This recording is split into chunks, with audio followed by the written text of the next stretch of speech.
एक बंजारा गाए, जीवन के गीत सुनाए, हम सब जीने वालों को जीने की राह बताए। एक बंजारा गाए, ओ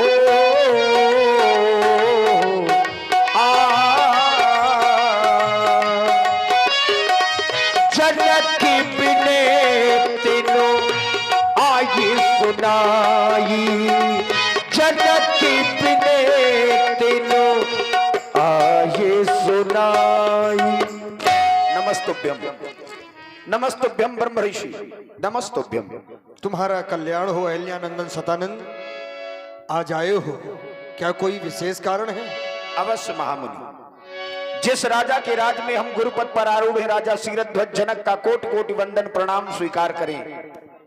राजा जनक का भी अखंड कल्याण हो। राजा जनक के द्वारा एक निवेदन किया गया है।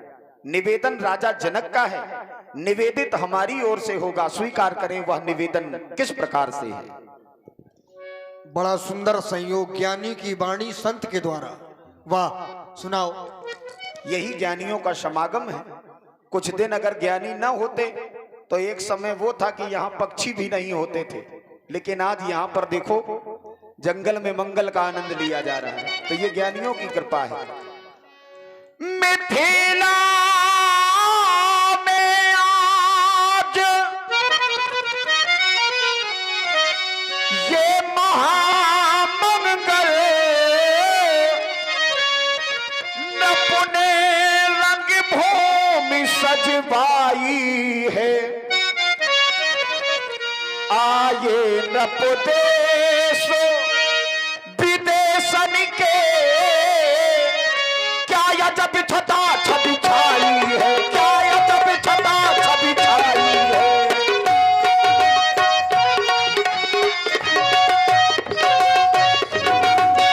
पूर्वी पथाही दक्षिणाधीश, उत्तरी बनवासी आए हैं। गुजर पंजाबी मारवाड़ी, गुजर पंजाबी करे नाटक के अति छवि छाए। गुजर पंजाबी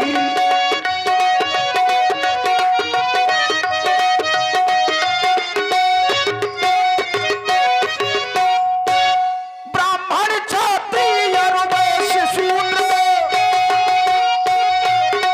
ब्राह्मण ब्राह्मण ब्राह्मण ब्राह्मण ब्राह्मण ब्राह्मण ब्राह्मण ब्राह्मण ब्राह्मण क्षत्रिय वैश्य शूद्र, ये दानव रुदेत नपुतन धर धर।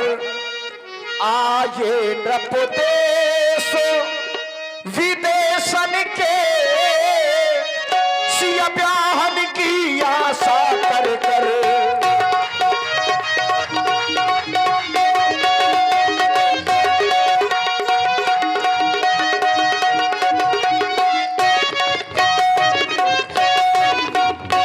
अब आप सोच रहे होंगे कि इतनी भीड़ है, और जहां भीड़ होती है कुछ ना कुछ गड़बड़ जरूर होता है।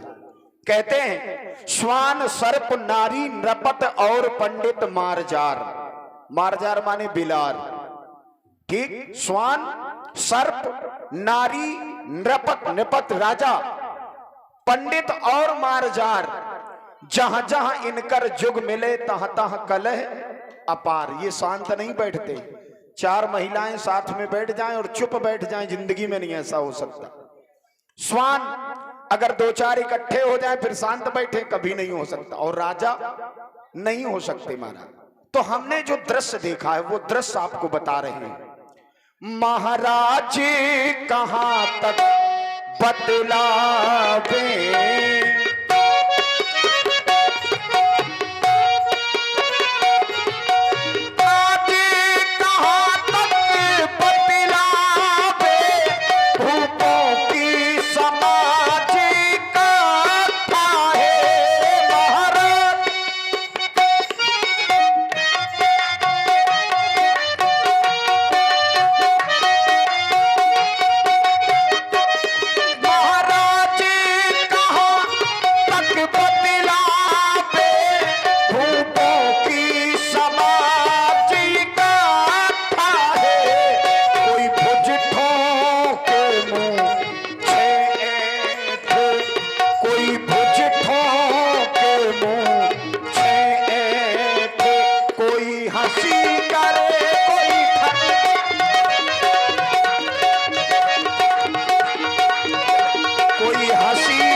हंसी करे कोई थकाए। ऐसा क्यों हो रहा है? कोई राजा हंस रहा है, कोई अट्ठहास कर रहा है, कोई भुजाएं ठोक रहा है, कोई राजा मूछें ऐंठ रहा है, कोई खिलवा कर रहा है, कोई झंगड़ कर रहा है, पता नहीं क्या क्या कर रहे हैं। आखिर ये सब ऐसा कर क्यों रहे हैं? उसका कारण है महाराज, हाँ।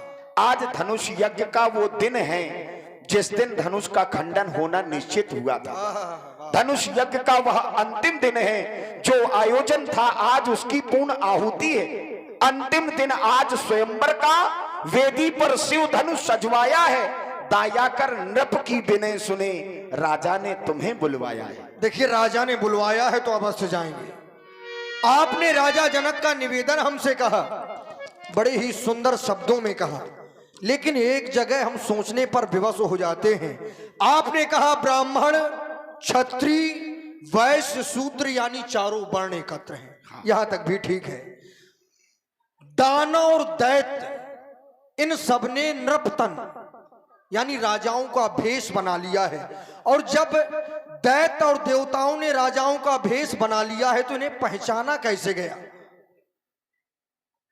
भाई, किसने पहचाना कि ये देव है और ये दैत्य है? क्योंकि शरीर तो राजाओं का है। ऐसा किसी ने जाना क्या विशेष वहां पर? बिल्कुल, उठना, बैठना, बोलना, ये तीन चीजें व्यक्ति के पूरे चरित्र को बता देती हैं। और यही कारण है कि वहां पर साधु और दुष्ट राजाओं की पहचान हुई है। और जो इन ग्रंथों के माध्यम से सीधे सीधे ये संकेत करती है कि वहां पर दुष्ट भी थे और साधु भी थे। क्यों? क्योंकि उनके उठने, बैठने, बोलने के तरीके से ही व्यक्ति को समझ लेना चाहिए कि व्यक्ति का चरित्र कैसा है, व्यक्ति का जीवन कैसा है। उत्तम, मध्यम, नीच, लघु, ये चार प्रकार के आसन हैं। अब ये नीच कौन से हैं? वही लोग तो हैं जो वेश छिपा करके बैठे हैं। बैठने से पहचान लिया कि ये वो है। हाँ, क्योंकि अब चरित्र से पता चल जाता है। हाँ, तो दैत्यों को आप नीच नहीं समझ सकते। नहीं, दैत्यों को नीच नहीं कहा हम गया। असुर की बात कर रहे हैं भाई, देव धनुष ये दोनों हैं और राजा का भेष बनाए हैं, तो इन्हें पहचाना कैसे गया? चलिए हटाइए। फिर भी राम और लक्ष्मण मेरे समीप आओ। हटाने की आवश्यकता नहीं है, उसमें ये पहचान हो चुकी है। आपने जो कहा वही सही। अभी तो पूरी बात बाकी है, अकेले नहीं चलना है। अरे हाँ, अकेले नहीं चलना, बुला लिए तो राजकुमार संग ले लीजिए। हाँ। हाँ, दो राजकुमार संग लीजिए, रंगभूमि की छटा देखवे को चलिए मुनिवर, जल्दी चलिए, नृप कर्तव्य सकल लेखवे। आप सदानंद पदबंदी प्रभु राम और लक्ष्मण देख रहे हैं, ये अहिल्यानंदन श्री सतानंद जी हैं। इन्हें तुम दोनों बंधु प्रणाम करो और आशीर्वाद प्राप्त करो। लक्ष्मण, पूज्य गुरु भगवान के द्वारा हम दोनों बंधुओं को आदेश मिला कि दोनों बंधु मिल करके श्री सतानंद जी के चरणों में प्रणाम करें। महाप्रभु, आप हम दोनों बंधुओं का प्रणाम स्वीकार करें। हेलो। हाँ, देखिए, एक दान योग में नाम आया है जो आज हमारे बीच में नहीं। हे गुरुदेव, आप हम दोनों बंधुओं का प्रणाम स्वीकार करें, स्वीकार करें। मेरे पावन दो नैना, मेरे पावन दो नैना,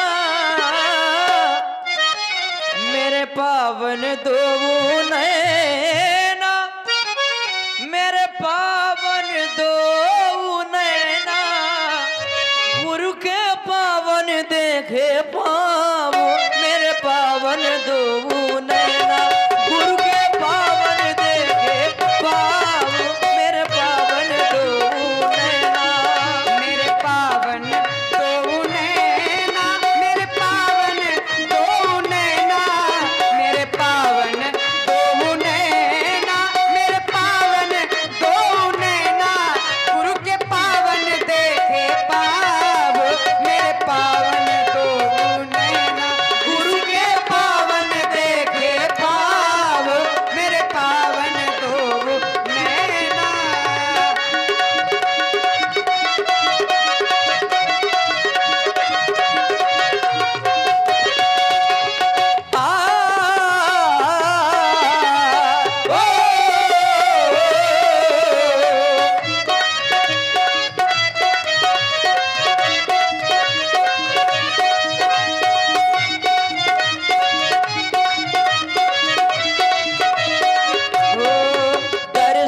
जो आपका पाऊं जीवन में धन्य बनाऊं।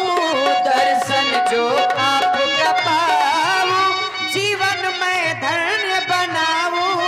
दर्शन जो आपका पाऊं जीवन में धन्य बनाऊं।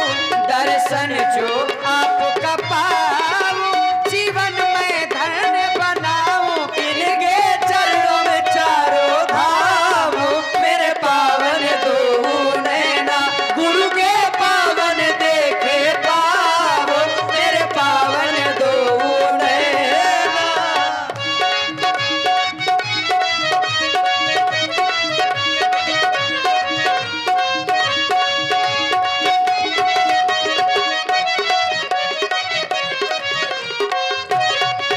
दर्शन जो आज मिला है मेरे मन का सुमन खिला है। दर्शन जो आज मिला है मेरे मन का सुमन खिला है। आ ओ दर्शन जो आज मिला है मेरे मन का सुमन खिला है। दर्शन जो आज मिला मेरे मन का सुमन खिला है। इनके चरणों में धूप छाव मेरे पावन दो नैना। गुरु के पावन देखे पाव मेरे पावन दो नैना।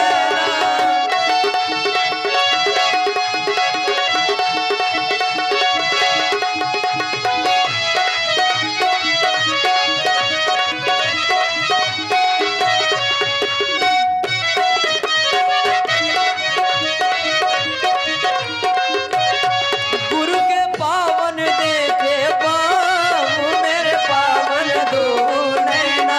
ऋषि के पावन देखे पाव मेरे पावन दो नैना। मुनि के पावन देखे पाव मेरे पावन दो नैना।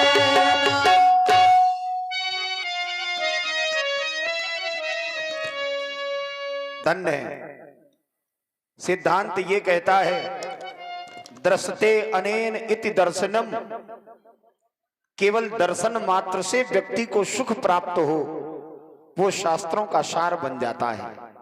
रामत्व को धारण करने वाले और देखिए श्री राम आप हैं आदर 3 गुण ना पाए जाते हो। दोष धातु मल मूलम ही शरीरम। दोष भी होगा, धातु भी होगी, उसका मल भी होगा। उसी प्रकार से मानव शरीर के मल को साफ करने के लिए सबसे अच्छी औषधि है वंदन, अभिनंदन। इसके माध्यम से कोई भी व्यक्ति अपने इस आत्मा का शोधन कर उस परमात्मा का दर्शन कर सकता है। लेकिन राम, कुछ दिन पहले आपके इन चरण कमलों से हमारी मां अहिल्या का उद्धार हुआ। इस नाते से आप हमारे पूजनीय हैं। क्यों? क्योंकि माता हमारी पूजनीय है। पूजनीय माता ने आपके चरणों की वंदना की। आप हमारे परम पूज्य होते हैं, लेकिन फिर भी आप एक क्षत्रिय कुल में जन्म लेने के कारण एक ब्राह्मण को प्रणाम कर उसके जीवन को गौरवशाली बना रहे हो। राम, अस्त तुम्हारे लिए शुभाशीष है। ये जगत के जितने भी लोग हैं ये सोच रहे होंगे कि राम को ऐसा शुभाशीष की आवश्यकता नहीं है, क्योंकि राम के जीवन में तो सब कुछ है। लेकिन ऋषियों का आशीर्वाद कभी व्यथा नहीं जाता।